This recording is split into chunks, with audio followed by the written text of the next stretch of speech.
If you've ever taken a ducks tour in Wisconsin Dells, you may have seen Dawn Manor, a mysterious stone mansion on Lake Delton. It once hosted guests like Lloyd Wright and may even have ties to Abraham Lincoln. When it was set to be torn down, Steve Uphoff, who grew up across the street, stepped in to save it, carefully dismantling and storing the entire house on 94 pallets. Now it's been reborn as a restaurant where every room tells a story, from a Lincoln dining room to a hidden speakeasy and maybe even a haunted space. Thanks for joining us on this LoveNesters adventure, where we're taking you inside for a full tour, including the kitchens and samples of the food.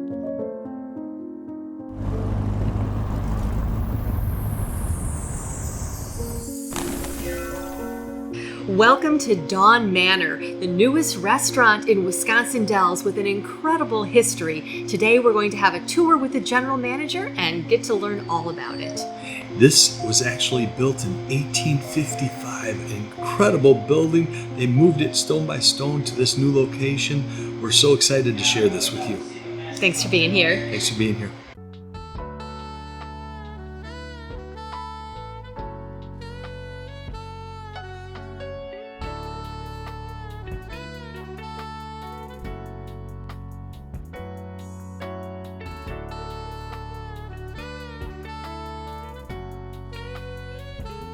Dawn Manor, it was literally about to be demolished 5 or so years ago.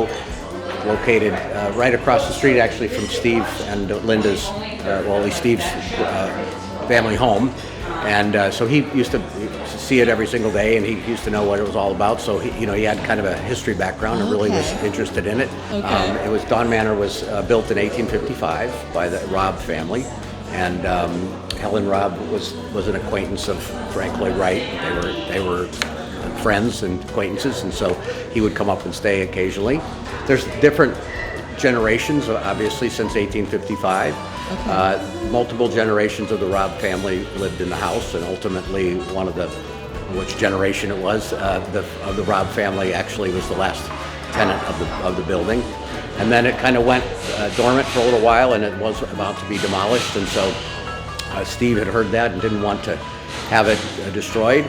Originally they were trying to lift the whole house and bring it to another location. The foundation was obviously not quite strong enough to do that. So what they ended up doing is he found an Amish group that did stone masonry and was willing to take this project on. And so they took it apart and then put it back together. Stone by stone. Oh my gosh. And then you can see the very high graphic CAD drawings that they did on. So they basically labeled every stone, and then when they purchased this land that once was the pizza port, and they had other things that were on this land originally. So we purchased the entire land, and then they had a location for it. So it was in kind of a storage pallets for a while until they found the location, and then last year they began starting to put it all together. So obviously, there were some pieces that couldn't be replicated or that were old, so they tried to maintain and keep as much of the original house as they could, or the manor as they could.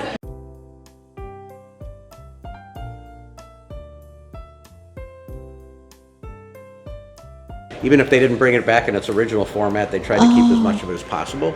And then another group of Amish gentlemen were the ones that kind of did all the woodwork in here. So they tried to recreate as much of the original house as they could, again, barring any other code things that they had to do.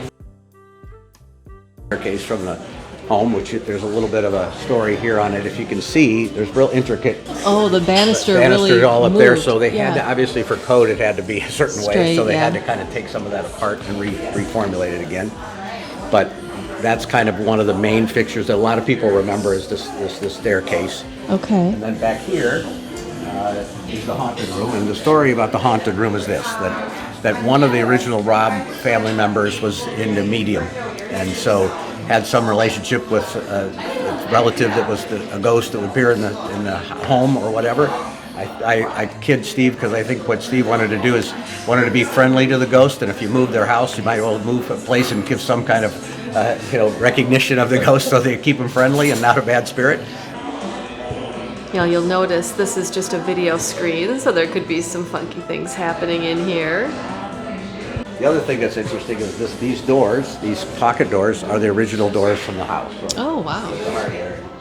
see how they float? And that's how you close it off? Yep, You got a both private of these. party in there? Yep, both of these come out.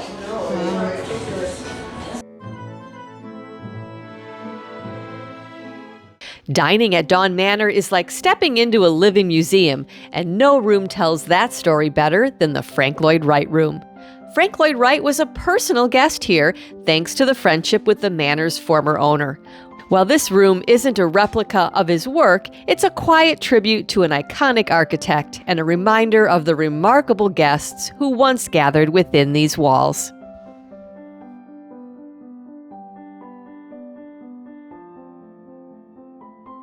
Each room has a little bit of distinctive character to it. These are different chairs that are in that room and so forth. So it allows you to kind of feel like you're in a different setting every time you get in here. So The 1855 room is named for the year that Dawn Manor was originally built, back when it stood on the shores of Lake Delton in the now lost city of Newport. It's a quiet, elegant space that connects diners to the deep roots of Wisconsin Dells history. a little bit of background on Newport. It was, according to Steve, he told us that at one point they had 10,000 residents there, so it was a pretty large town for the time period. The Dells, I believe, is only about 5,000 year-round residents, so it was a large town that Midwest, as people were moving, obviously, across country, it was kind of a center for that. So the Raab Room pays tribute to the family that called Dawn Manor home for nearly 70 years. It features a skylight from the original home, flooding the room with natural light and offering beautiful views. Like every space in this reimagined manor, it honors the past while creating new memories for a new generation. The Lincoln Room carries on a tradition that began when Helen Raab restored the original Dawn Manor. She discovered that Abraham Lincoln was said to be friends with Abraham Vanderpool, the man who built the house back in 1855. Inspired by that connection, she created a Lincoln Room on the second floor. That tribute lives on today in this private upstairs dining room where history and hospitality continue to meet.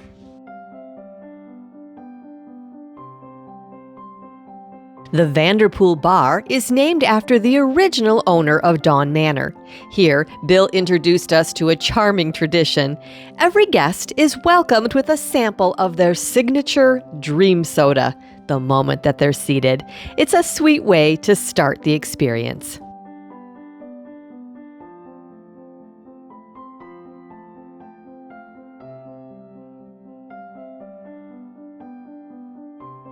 Wow.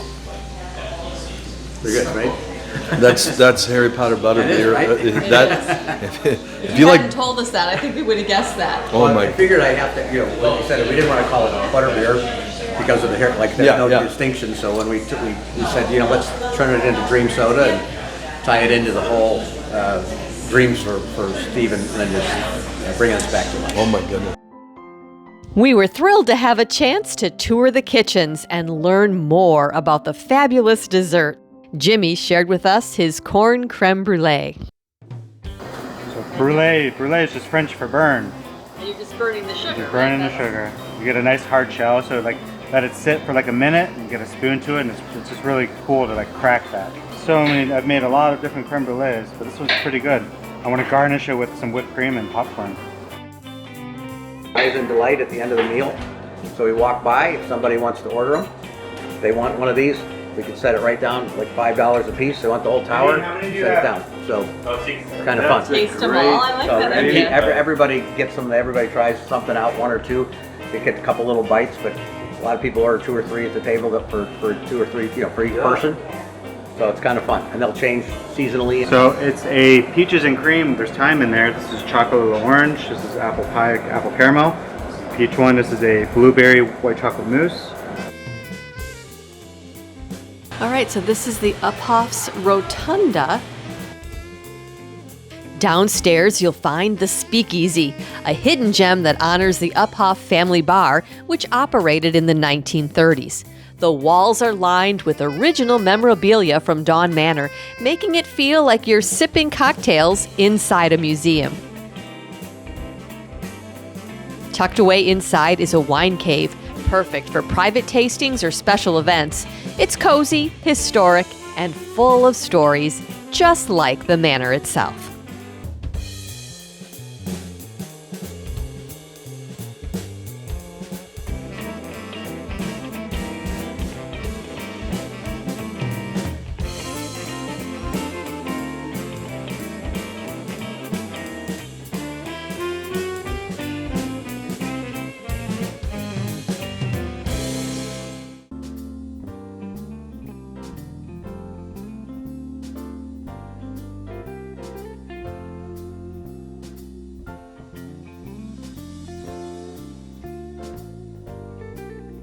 This is a 3/4 pound burger called the Uppy Burger. You want to have the first bite, dear? And then these are like sweet potato tater tots that they tell us are wonderful. This will be a little easier to eat. Skull. Cheers. This is actually a very good burger to split. He gets the top half and I just get the bottom. It's very, very good, very filling. So we went with the simple burger, and again, it was the owner's favorite burger, so he put it on the menu. But they have prime rib here every single night. That's pretty rare to have a restaurant serve prime rib, and the locals say it's fabulous. So, and I like how they're trying to hit kind of between the supper clubs. Supper clubs adjacent. It's not a supper club, but it is a nice place to go out to eat, and now they are offering lunch as well. So all throughout this building, you'll see memorabilia and references and pictures to the people that have some history or link to this property. Frank Lloyd Wright was a friend and a regular visitor at Dawn Manor. And I love this one, Agnes Moorhead. You might recognize her from Bewitched. She was a friend and regular guest at Dawn Manor.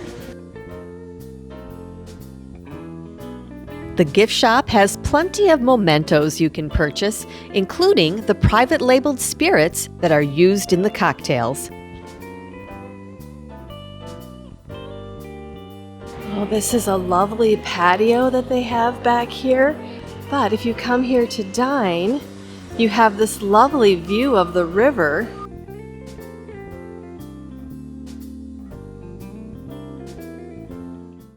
oh my goodness, what a great place to visit. Dawn Manor in the Wisconsin Dells. I am stuffed. The food is fantastic. But what's really incredible about this place, if you're local to the Dells, you recognize this. This place was once on Lake Delton, and it was kind of a landmark. So I love the history behind it. I love that the people kind of are giving back to the community, repurposing this in a whole new way. And it is incredible food, incredible service. A big thumbs up here.